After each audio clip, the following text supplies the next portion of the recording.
Celah yang kecil akan terjangkau jika kita meyakini segala kesulitan akan usai dengan banyak cara. Tapi yang utama, ya pastinya kencengin ibadahnya, juga doanya. Saya pernah mengalami fase-fase yang membuat saya nyaris putus asa, bahkan pengen rasanya bunuh diri. Kenapa? Sampai begitu saya. Karena saya tinggal di lingkungan yang salah.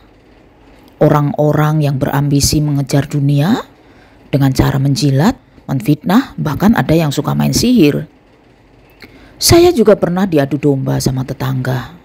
Sewaktu pagi, ada anak kos yang datang ke rumah saya, memaki-maki tanpa sebab. "Hei ibu, ada masalah apa dengan saya? Kok ibu menyebarkan gosip kalau cewek saya hamil dan tidur di kos saya?" Di situ saya bengong. Perasaan saya gak pernah menenangga. Gak pernah ngobrol sama tetangga saya, sebelah kiri, depan, atau kanan. Sekalinya saya pergi, pasti itu jauh dari tempat saya. Mungkin kalau ngobrol pun sama driver-driver yang datang ke resto untuk mengambil orderannya. Bahkan anak kos itu bawa temannya dan mau memukul anak saya.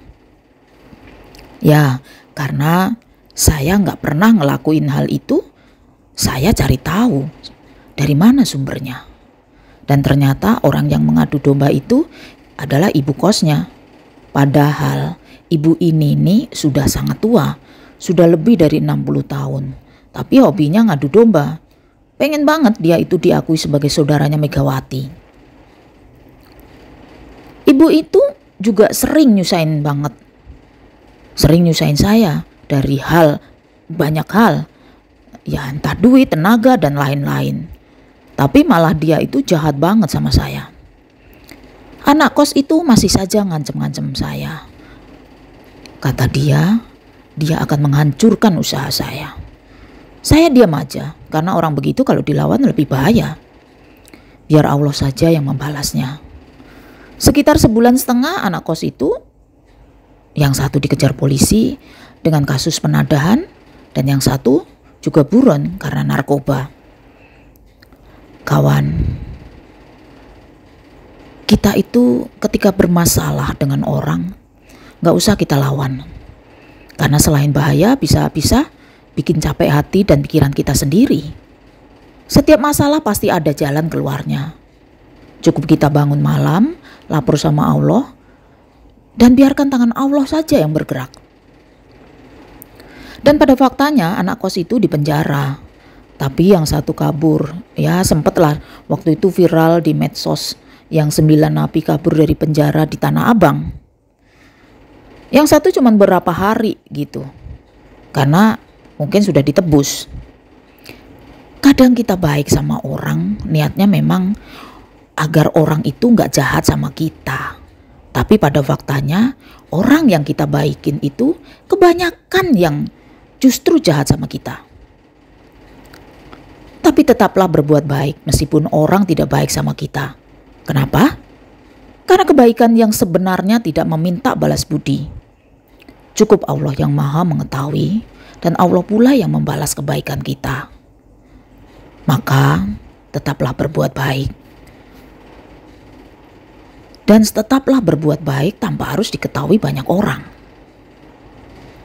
Kawan, saat saya ini berkisah, karena saya ingin mengajak siapapun untuk tetap rendah hati. Meskipun kita punya semua, sebaiknya kita selalu humble, rendah hati. Jika kita nggak dihargain orang, jangan sampai kita tidak menghargai orang. Tetap cool, tetap slow, tetap tenang. Biarkan hati kita damai karena hati kita bersih tanpa benci dan dendam. Percayalah, saat hati kita bersih, hati kita damai, rezeki pun akan datang dari segala arah tanpa permisi. Tapi kalau kita saat ini masih belum dapat kebahagiaan apa-apa, kita belum mampu, kita masih dalam keadaan susah, dalam keadaan sedih, ya kita harus sabar dulu dan tetaplah berdoa. Insya Allah besok atau lusa pasti datang rezeki yang bertubi-tubi hingga membuat kita bahagia.